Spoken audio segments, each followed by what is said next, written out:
Assalamualaikum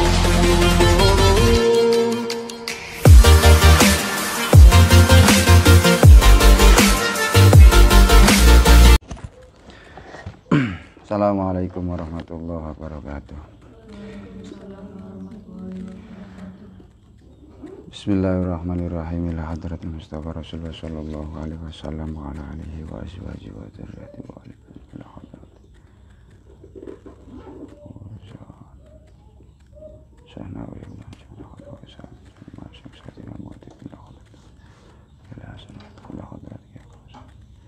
Syai'ulillahi lahumul Fatihah. A'udzu billahi minasy syaithanir rajim. Bismillahirrahmanirrahim. Alhamdulillahirabbil alamin arrahmanir rahim maliki yaumiddin. Iyyaka na'budu wa iyyaka nasta'in ihdinas siratal mustaqim.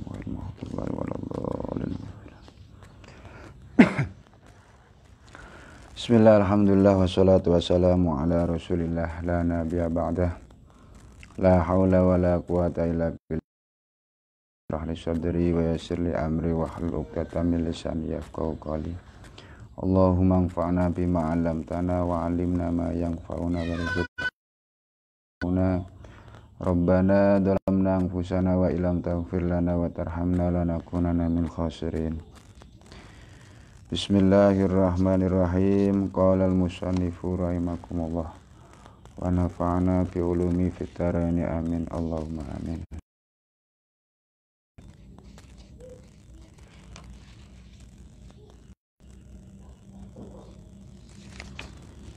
Bismillahirrahmanirrahim.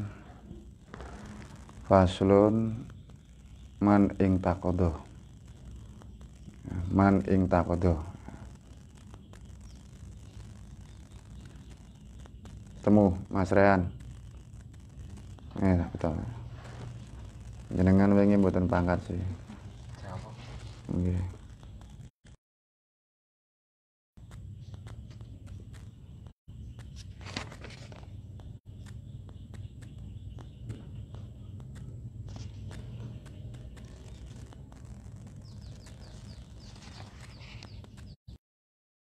Halaman 8. Bismillahirrahmanirrahim. Qala al-musannif wa nafa'ana bihi fid dharaini amin Allahumma amin. Bismillahirrahmanirrahim. Fasal iki ana pasal man utawi sapa wonge iku ing taqadha rusak duniman. Haruma mongko den haramake alaihi ing atase man apa arba'atu asya'a papat pira-pira perkara. Jadi orang yang wudune rusak tegese batal wudune wis batal, itu tidak boleh atau haram melakukan 4 perkara. Sampean wis ngentut, misalnya wis wudu kok terus batal ngentut ya, misalkan itu tidak boleh melakukan 4 perkara. Melakukan 4 perkara. As-sholatu swijiku sholat. Yang pertama adalah sholat. Jadi nek sampeyan ngentut batal diterusake, aja ndablek. Sholat pot ngentut terusake sampai salam ya ora kena. Kudu dibatalake. Sing repot kuwi dumen sholat jamaah terus sope nang ngarep ngentut sampai memberi bingung, akhirnya melu-melu sholat. Ora kena, kudu dibatalake sholate. Take pun ya secara otomatis wis batal. Itu yang pertama. Jadi bagaimana kalau saya tidak mempunyai wudhu terus disuruh untuk mempraktekkan sholat, ketika di pelajaran fikih atau pelajaran PAI, itu boleh apa tidak? Nah, kalau tidak sholat artinya hanya mempraktekkan gerakan sholat atau amalia sholat, ya enggak apa-apa. Ya, enggak apa-apa. Wong itu bukan sholat, cuman dia belajar mempraktekkan gerakan sholat. Nah, tapi nek sholat temenan ora kon. Nek sholat temenan kudu artinya harus memiliki wudu. Nah, seperti itu. Tawaf ulang tawaf. Berikutnya adalah tawaf. Tawaf itu kelilingi Ka'bah.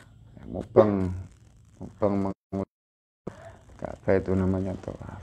Nah, tawaf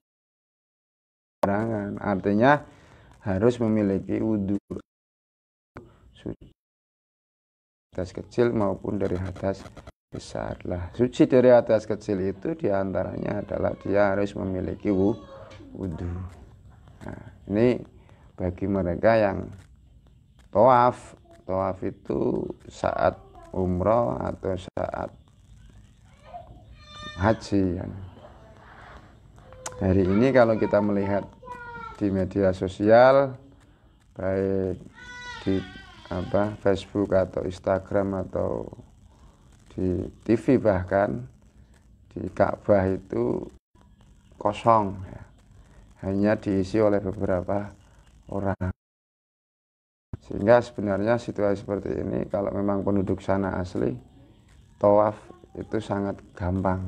Artinya kok luwe-luwe bagi cleaning service di sana bisa sewaktu-waktu dia melakukan mencium hajar aswad dan sebagainya, nek oleh tapi ya.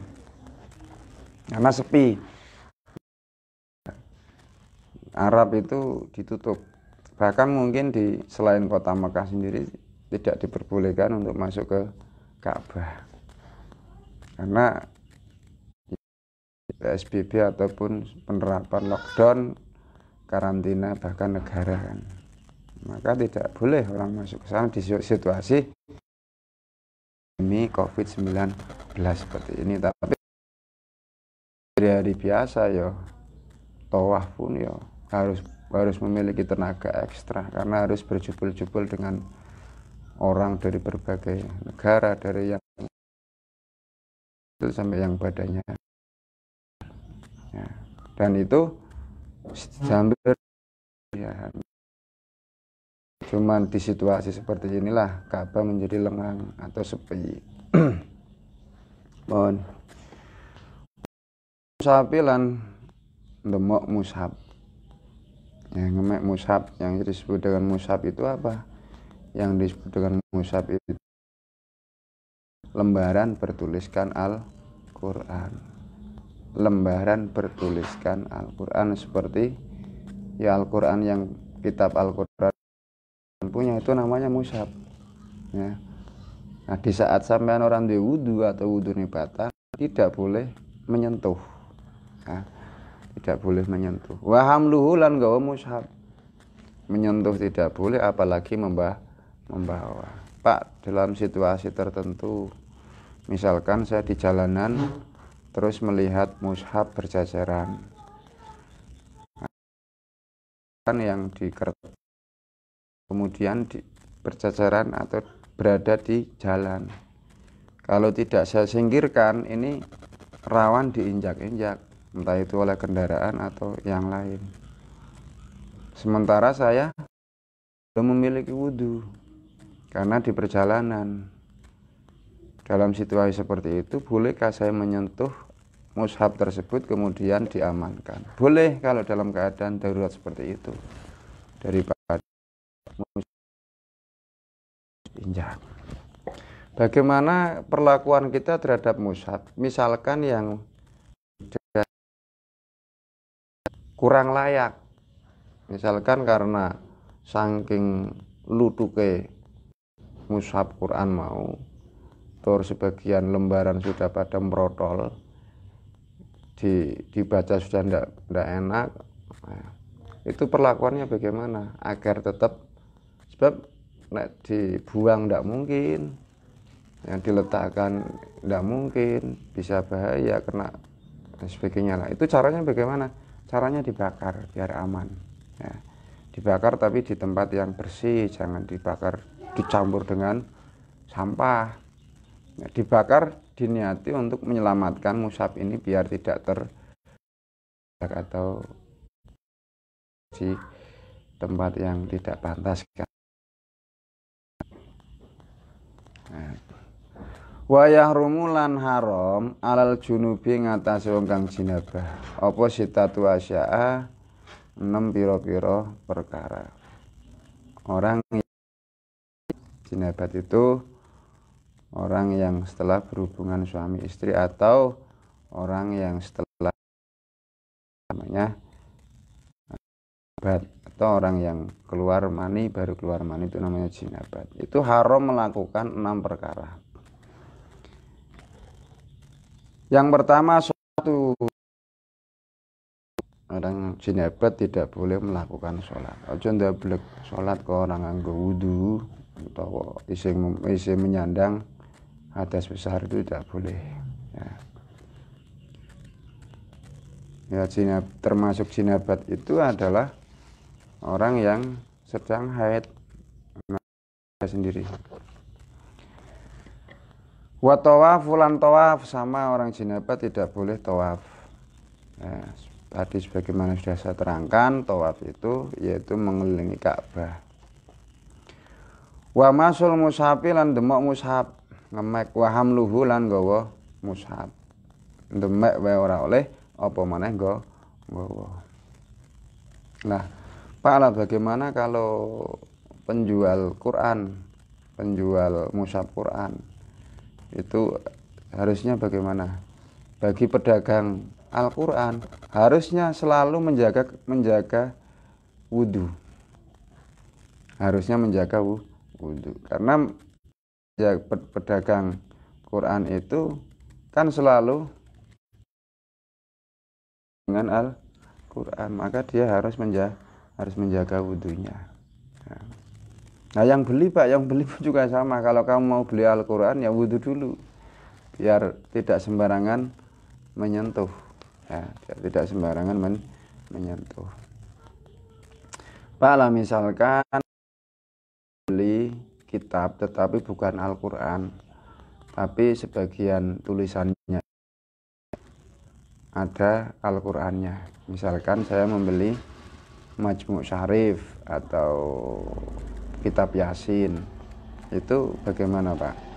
Kalau Majmu' Syarif atau kitab Yasin itu kan lebih banyak bukan tulisan Al-Qurannya.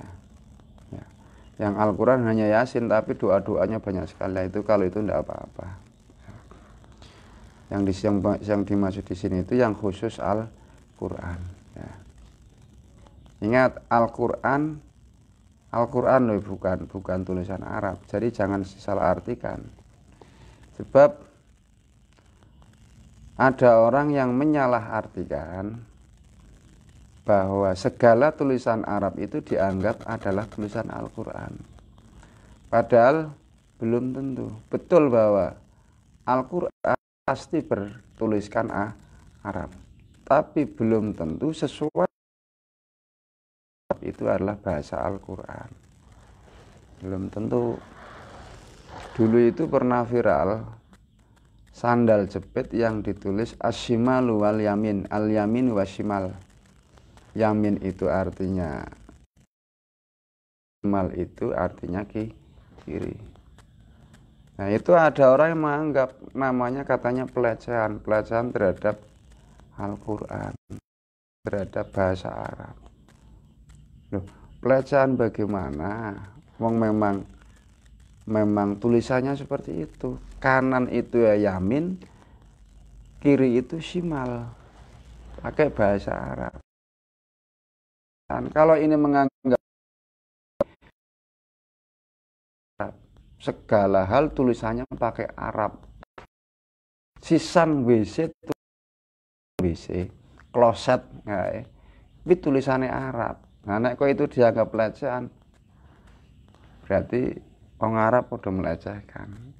Jadi bukan seperti itu. Arab, tulisan Arab ya sama seperti tulisan kita, pakai tulisan bahasa Indonesia. Ya, karena memang menjadi alat tulisnya orang Arab. Jadi jangan punya pikiran pendek bahwa kalau tulisan Arab itu dianggap tulisan Al-Quran itu. Bagaimana dengan koran-koran yang ada di Arab? Itu kan pasti tulisannya Arab semua. Nah, sekalipun itu tulisan yang berada di dalam kamar mandi, kamar toilet, itu kan juga bahasa Arab semua. Tapi bukan berarti itu bahasa Al-Quran. Kalau Al-Quran pasti bahasa Arab, tapi Arab belum tentu Al-Quran. Jadi harus dipilah-pilih, aja sembarangan berteriak-teriak di medsos seperti itu. Apalagi ada sesuatu yang kadang saya juga menjadi berpikir geli, ya, artinya ketika ada orang mempermasalahkan misalkan tulisan amin ditulis pakai gedrik.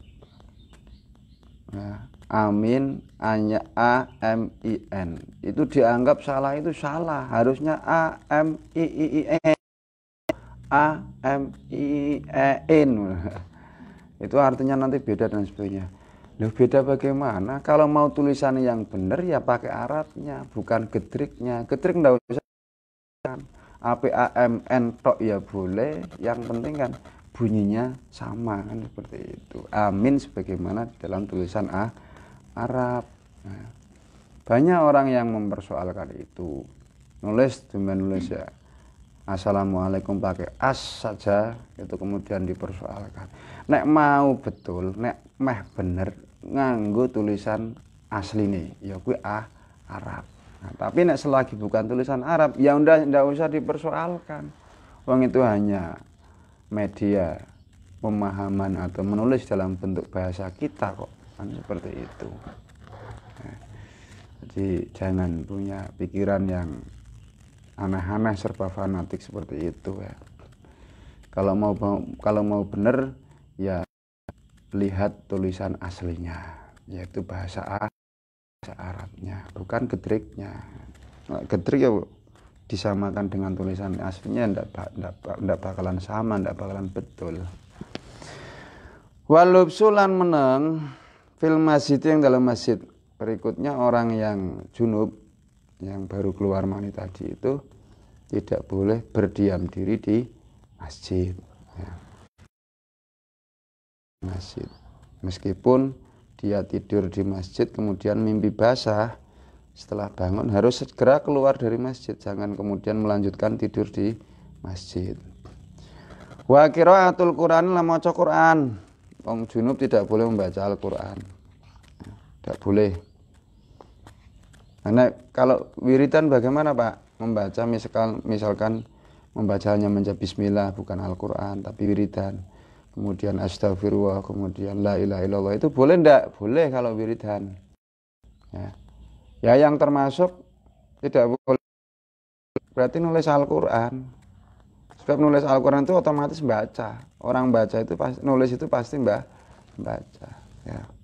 Nah, tapi kalau niat zikir, misalkan zikir bismillah itu kan bagian dari ayat Al-Quran, yaitu surat Al-Fatihah yang pertama.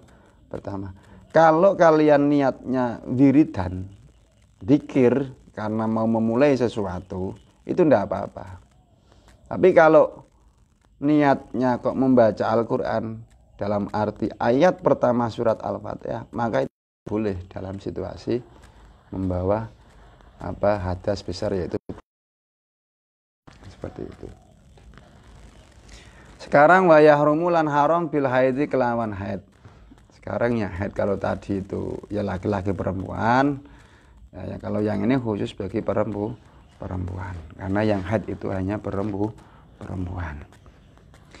Wa yahrumu lan haram bil haidzi kelawan haid apa asyaratu asya, 10 pira-pira perkara. Orang yang haid itu haram melakukan 10 perkara.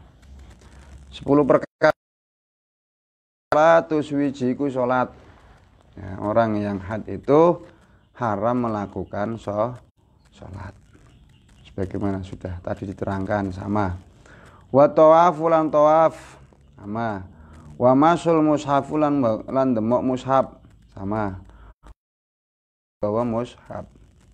Wal lubsu lan meneng fil masjid ing dalam masjid. Lah ini bagi perempuan yang haid, ini kan bagi mereka atau wanita yang sering aktif, ya, sering aktif di pengajian, baik itu fatayat, muslimat, IPP, masjid sementara dia dalam kondisi haid, itu bagaimana Pak? Apakah saya boleh mengikuti pengajian itu? Mengikuti boleh, tapi dalam masjid. Nah, di mana? Di serambinya. Masjid tapi ning jobone. Joboku yang ngendi? Ya sing jenenge serambi itu ya tahu serambi nek. Sing dudu jero. Tapi sing jobo kae ngono beduk lah termasuk ngono. Kae masuke jobo ya. Itu boleh kalau di situ. Tapi kalau di dalamnya yang untuk sholat di dalam itu yang enggak boleh. Ya. Jangan dablek wis ngerti haid sembarangan lungguh neng jero bae karo mbok-mbok jero. Jangan ya. Paling tidak ya kalau haid biar tetap bisa mengikuti pengajian ya di luar ya, di luar. Golek sing paling luar lah. Cari yang paling luar. Artinya misalkan duduknya ibu-ibu itu agak ke dalam ya sampean cari yang paling luar. Pokoknya jangan di dalam masjid itu kan. Wa qiraatul Qur'ani lan maca Qur'an. Lah nek sholawatan bagaimana, Pak?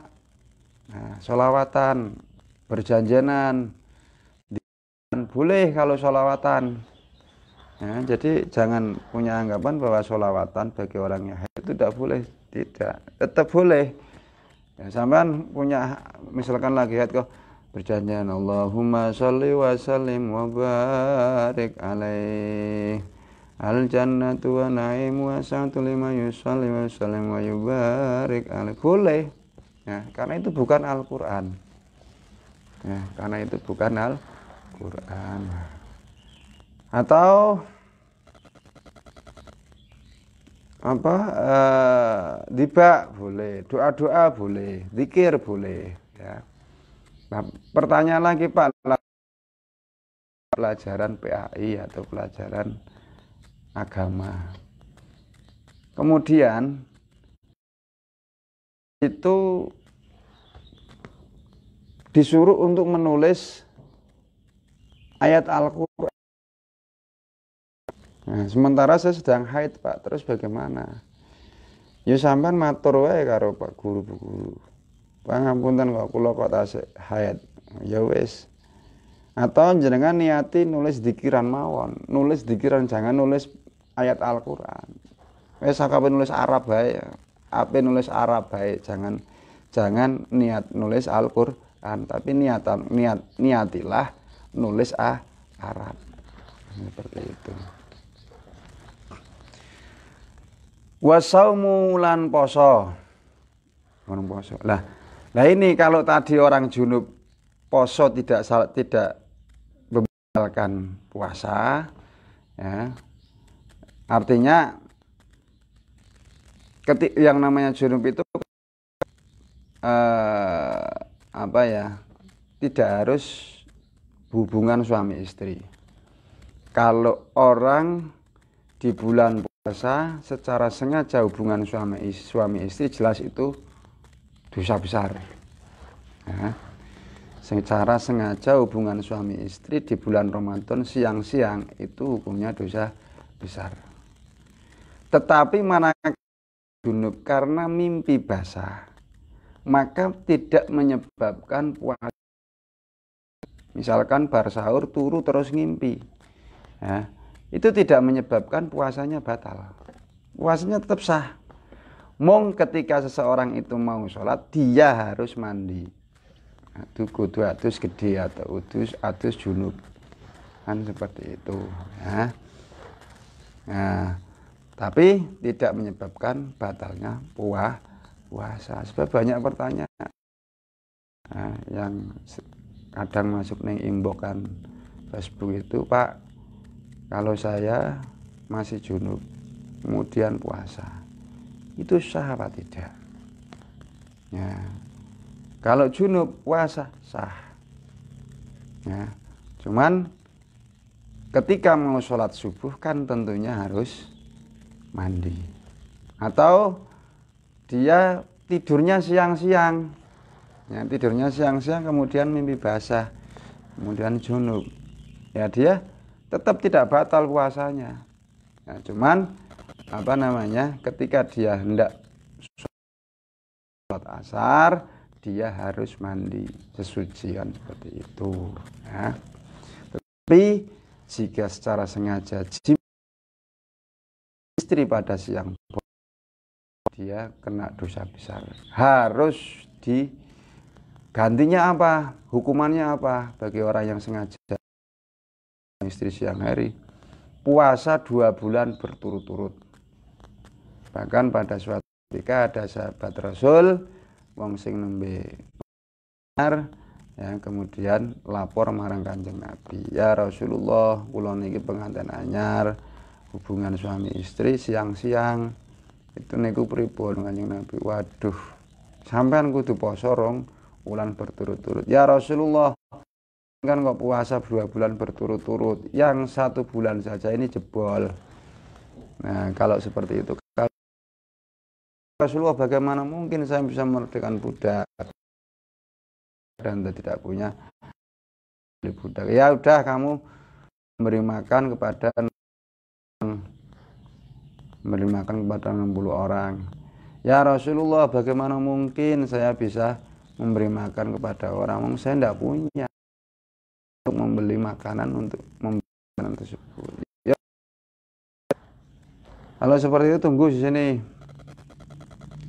Kanjeng Nabi ambil kanan untuk diberikan kepada wes nek ngene iki dibagi wong sing wong miskin nang daerahmu, nang desamu. Isi dijawab, ya Rasulullah, wong sak desa kuwi sing paling melarat nyong. Ya wis lah, go bali mono, go bali dhewe. Nah, itu artinya secara bertahap orang yang sengaja hubungan suami istri di siang hari Ramadan itu hukumannya adalah berat, harus puasa 2 bulan berturut-turut. Jika 1 hari dia kok batal, harus mengulangi dari awal.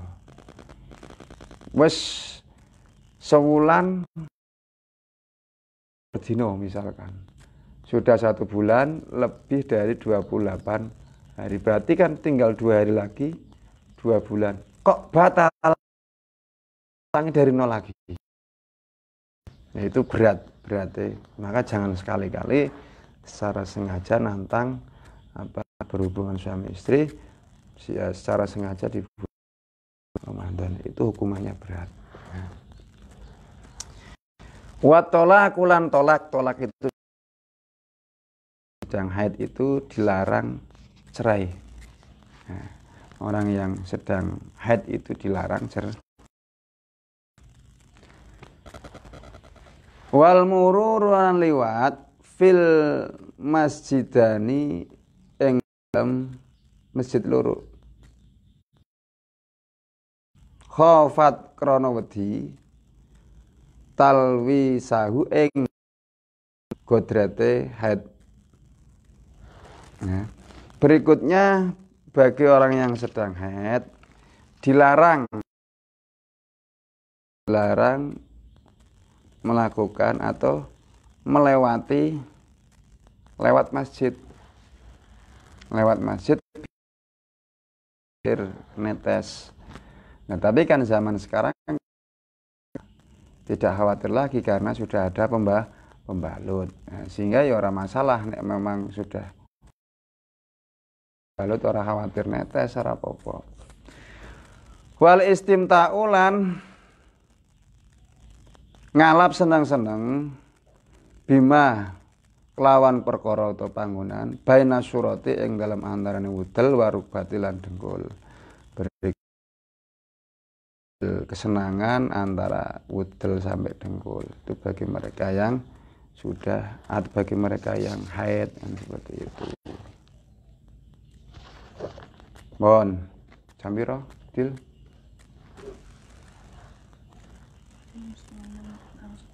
Ya wis. Faslun hadal fasal wallahu a'lam bishawab. Alhamdulillah rabbil alamin.